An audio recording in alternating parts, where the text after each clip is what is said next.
Some people have seen where God has brought you from. They don't really understand it. They don't know your story. You don't know my story.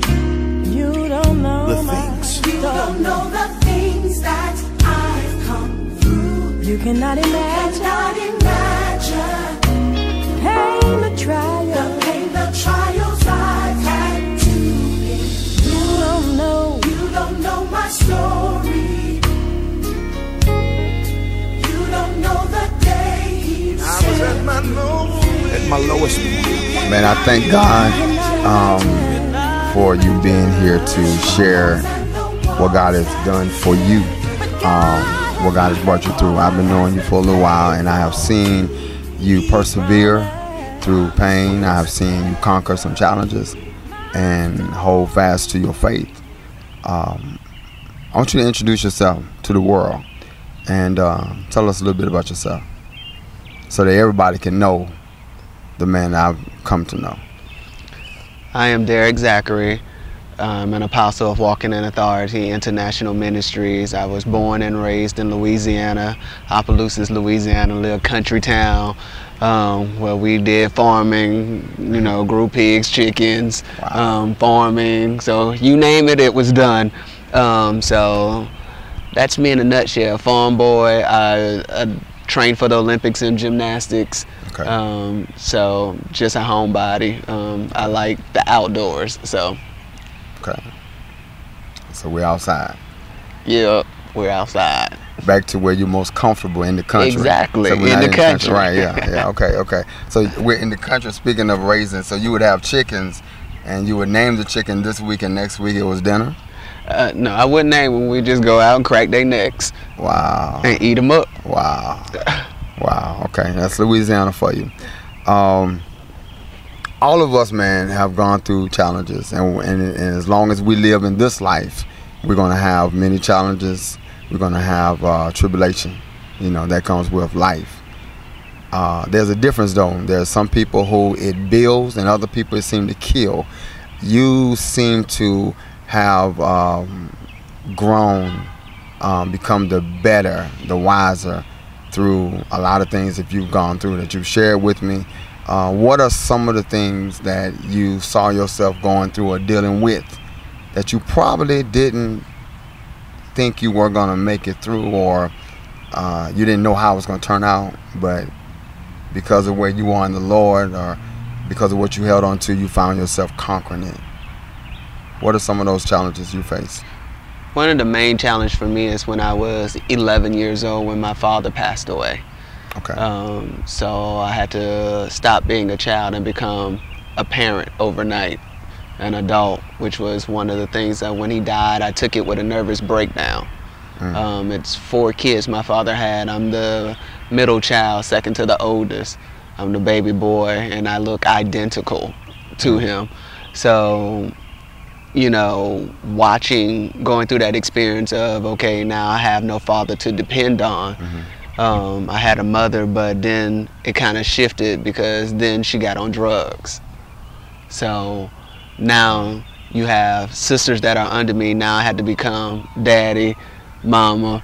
I had to do hair, perms, cook, get them ready for school. Wow. I go to school and, you know, some days crying at school, not knowing if mom was going to show up or not. You know, leaving us there at the house. But, you know, through the years, I'm like, God, I don't know what else to do. I don't know if I can do this, but, you know, because I had sisters that depended on me, even though I had an older brother, everybody depended on me, it fell on me. And I said, what I will not do is allow us to be separated. Right.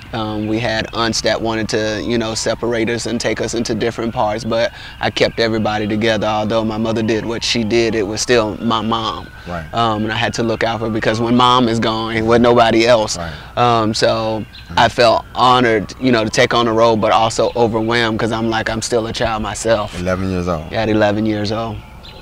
So I made it happen. I went to school. I can say it was a challenge. My mother did end up getting saved when I was 14.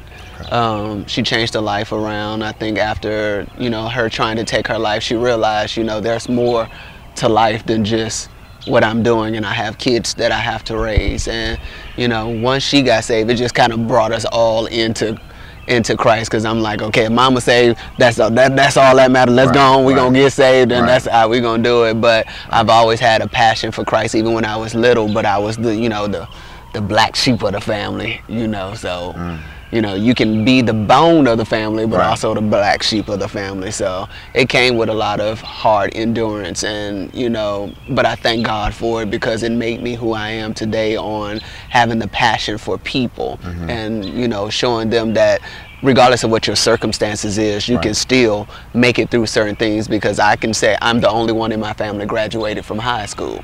Wow. So that's an accomplishment. Everybody that they dropped out 9th grade. From my oldest brother, and I was gonna drop out in the 9th grade, but I'm like, I done made it to the 9th grade. I got 3 more years. Let me go ahead and get through with it. And it was an honor to walk across the stage. Of course, I had to like show out, because with my gymnastics, so I had to do a little round off back handspring, full twist, and grab my diploma in the middle of the air. In your cap and gown. In my cap and gown. Wow. In my cap and gown, and just to see, you know, my family standing in the audience, you know, cheering me on. I had standing ovation, but you know, my heart was saddened, because I'm like, my daddy couldn't be here to watch his son walk, get his diploma, but I knew he was smiling to say, hey, he did it. In spite of the challenges, he still did it. Right. Why do you call yourself the backbone and the black sheep? I know why you say the backbone, but why do you say the black sheep of the family? Because with challenges, you know, you become this. I was always considered the strong one. Okay. But I also was the mean one. Okay. I was very mean, you know. I was one of those people. I had an angry problem just because at 5 I was molested. And my brother was in the tent when it happened. And so that kind of transitioned from that point on. So every place I went, I was always chosen to be the sex object. I was always, you know, made to do something. And it just, I held all of that in.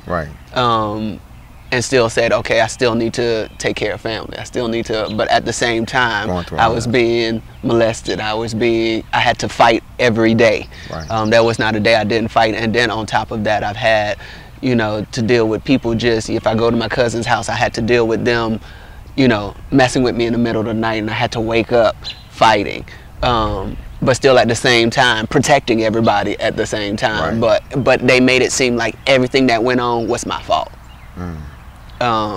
So I became very bitter, but still showed the love, although I was angry on the inside. How old were you doing all of this? Being bitter, holding things in, yet thinking enough to still show love? That was every day of my life. Every day it was a challenge to say, okay, nobody takes the time to understand what it is that I'm going through. They just always, my mother would always tell folks, oh, he just always want the attention from everybody. But I never got the attention. I would always show up in places where people were doing stuff they had no business doing. Because I was always, God has always given me the gift of prophetic, to see things before it happened. And you know, watching parents fight, watching, you know, uncles that were fully alcoholics. They'll wake up and go to drinking. And they had me since I was 3, or since I came out the womb, with a can of beer and a loaf of bread in the middle of the floor. So I just had to make decisions based on, you know, I'm a watcher.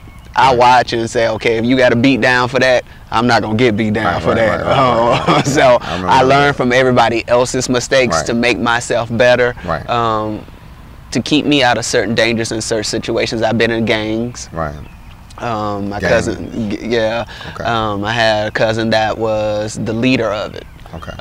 So it was just automatically transition into it. My very first fight was with my 2 best friends, the very same day. So everything happens for a reason. I didn't understand it, but I'm like, you know, when is enough enough? When you fought with your 2 best friends, this is because you were in the game? It was, but because everybody likes that initiation to, Right, okay, I didn't know I was going to fight them. Right. They just kind of started popping off at, I'm a type of person, I don't do a whole lot of mouth talking, Right. Because my temper was real bad. I just Right. punch you in the mouth and we going to do what we going to do. Right. Thank God for Jesus. And, I fought both of them on the side of their house because my two best friends stayed exactly next door to each other. Right, right. And so one thought he could outrun me. I was a track runner. Right. So he couldn't outrun me. So Right. I ran him down and beat him down. And then Right. the other one I had to fight. So I fought two people within like 30 minutes. Bad boy. I wasn't trying to be. I just don't like folks taking me there. Okay, okay. You never hit anyone first though. I'm not going to say that. Okay. I don't like literally start stuff. Right, right. I've always had a mouth. Right. But I never just like pop off because I was the quiet one. But Gotcha. once my temper clicks in, Right. I'm going to just hit you. Right. You can look at me wrong and I'm going to hit you. Right. That's just how it was. Okay. And then we were known, the Zacharys were known for fighting and dusting folks up, and Wow. we were known And this is in Louisiana. in Louisiana. Okay. Yeah, I heard a lot of stuff about Louisiana. Yeah. I guess some of it is true coming from you right now. Some true, some not. Some Okay. are myth because they think everybody in the world from Louisiana just do voodoo. Yeah. But we all don't do voodoo. Okay, okay. Well, that's a good thing to know. You made mention of how you found yourself dealing with so many things, which made you bitter. You had, to fight a lot. You was dealing with molestation, all these different things going on. You at the same time trying to cover and protect your family. Who was looking out for you? Who could you turn to? Nobody. Because after my dad died, that was it. It was just me by myself. I couldn't talk to my mom because me and my mom never ever got along. Hated my brother just because of the situation that first started it off. And then since I'm the middle child, and most middle child people can relate to it, you never fit in. You don't fit in with the old crowd, and you don't fit in with the little crowd. And Right. finding somebody your own age that actually got common sense Right. was hard to do. So, and then because of my maturity level, because I grew up around the older people, so they taught me the tricks and trades of everything. And Right. so that's what to have a regular conversation with somebody was just like a joke. I'm like, okay, you're not helping, you're not doing anything.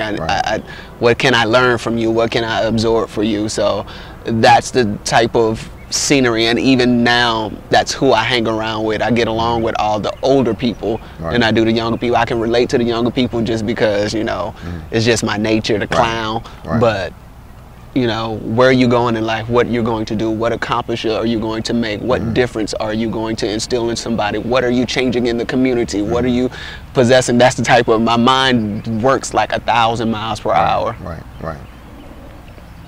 You said it was 5 years old when you was molested. Okay. You remember that at the age of 5, you think someone, that's a real tender age. So I remember all the way back to 3. you was molested at 3, or you just remember back to 3? 2-3, I was taken into the chicken coop and was made, back then we had chicken coops. Right. And I was made, how you used to play house. Right. I was made to perform with a cousin. In a group of the rest of the cousins. It was always Derrick gonna do this and Derrick gonna do that. Right. So that's what I got accustomed to growing throughout the years. Right. 3 years old. 3. Oh gosh. And then 5 and on that. Did you ever tell anybody? Nobody knew. Just recently, my mother just found out like some of the extent of things that I've been through. Right. And it kind of just like almost broke her down. Because my last encounter I was 21 going through. So imagine from 3 years old all the way up until 21. And people always say, well, you're a man, you should be able to handle certain things. And I will tell anybody, you are able to handle a lot of things, but sometimes you just get tired of fighting.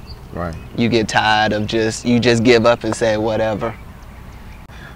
a lot of kids today who have dealt with that, a lot of young people have committed suicide, or they've thought about it or attempted. Has that ever crossed your mind? I have attempted suicide before. I have taken pills while somebody was watching me take pills. So they kind of just like pushed it along. Well, if you want to go ahead and do it, do it. So I just did it. And of course it did nothing to me, but it was like the after effect of waking up. It was like I just kind of like hit the floor because everything was spinning. And then to hear somebody say, well, you the stupid one, didn't nobody tell you to do that. How old were you? I was 20, probably 23, 24. And why? Why then?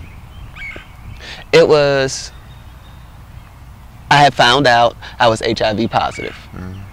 And then on top of that, it was, you know, dealing with family that said, I don't want you to come around anymore. You're like a disease to me. You're a bad influence on folks. But at the same time, dealing with, can you help me put groceries in the house? Can you pay a bill? Can you? So it was just a plethora of things that just said, you know what, I'm tired. Because every time people see me, they see me as a sex object rather than a human being. And, you know, that's how my relationship with my mother actually got better, because I took her to the clinic with me and let the doctors tell her. And, you know, she spoke a word to me. She said, nevertheless, that this is another opportunity for God to show you his power and his glory in your life, and you know that you've been chosen. So, you know, right then and there, when I thought she was going to ridicule me even more, God did something miraculous and switched it around. So I appreciate it. And just because that part happened didn't mean I was totally healed from all the rest of the stuff that I had to endure, because just like right after that, I was approached on all kind of situations because people will begin to speak things negatively around folks and say, well, he's doing this or that doing this. And when you think family is supposed to stand up for you, sometimes they can be the worst of worst. And the Bible says that a prophet is without honor around his own kinfolks. You know? And so I literally had to walk that Bible out in that aspect, and it was hard, because being alone and being by yourself is not an easy journey coming up. So how's your relationship with your mom now? Oh, mom's good. Mom took me out yesterday. You know, we don't get a chance to get out often, but, you know, she always, you know, I'm there, you know, help her with her ministry that she has going on. That's and, good. You know, it's just, you know, we flow. So she now has a ministry? Yes, she's a pastor. Okay. That was part 1 of my brother and friend, Derrick R. Zachary. Even as a health professional, he works relentlessly to educate and treat persons with the HIV/AIDS virus. As a member of KPO Production Ministry, he dramatically and so intensely portrayed the character of Will, a young man sexually molested at the age of 5 and devastated by family blows. So similar to his story, and partly written after his story. He loves to laugh, loves to eat, and have fun. Derrick loves to sing, and he can sing.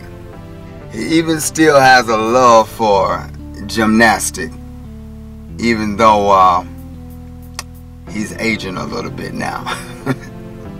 However, that does not stop the brother. As he said, he loves to clown around well. Whatever he puts his mind to, he does it with excellence, professionalism, and he does it with passion. Out of all Derrick loves to do, the brother loves to, and the brother definitely can, preach the word of God like he's going out of his mind.